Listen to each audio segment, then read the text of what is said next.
आज ईडी ने सोनिया गांधी के दामाद रॉबर्ट वाड्रा से भी मनी लॉन्ड्रिंग के मामले में 7 घंटे से ज्यादा की पूछताछ की।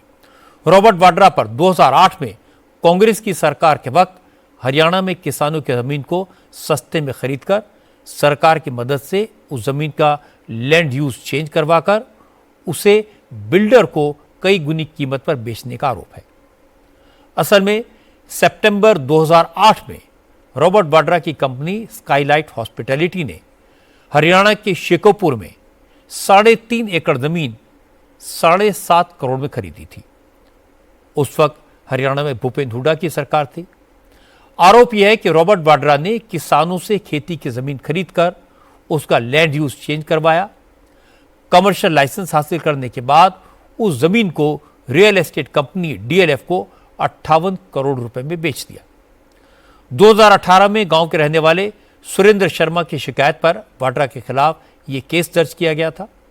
सुरेंद्र शर्मा का आरोप है कि वाड्रा की कंपनी स्काईलाइट हॉस्पिटैलिटी ने उन्हें धोखा दिया।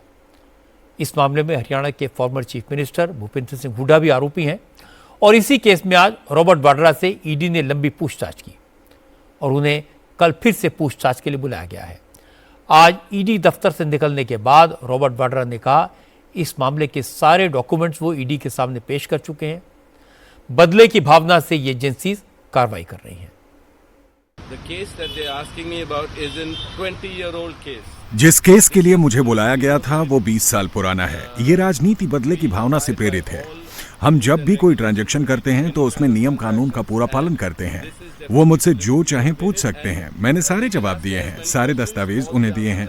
सत्ताधारी पार्टी एजेंसियों का दुरुपयोग करती रही है और मेरे केस में भी यही हो रहा है। लेकिन मैं यहाँ आया, मैंने सारे सवालों के जवाब दिए। सब ठीक है। मैं इस सरकार या किसी एजेंसी से डरने वाला नहीं हूँ। मैं हर सवाल का जवाब दूंगा, लेकिन इसे निष्कर्ष तक पहुँचाइए। अचानक 5 साल बाद जागकर अगर 20 साल पुराने मामले में ट्रांजैक्शन और सवाल पूछे जाएंगे तो लोगों का भरोसा इस एजेंसी और इस सरकार से उठ जाएगा जो इनका मिसयूज करती है। रॉबर्ट वाड्रा कई बार ईडी का ये कहकर मजाक उड़ा चुके हैं कि उनके खिलाफ कोई केस नहीं है, इसीलिए ईडी ने उन्हें बुलाना भी बंद कर दिया है।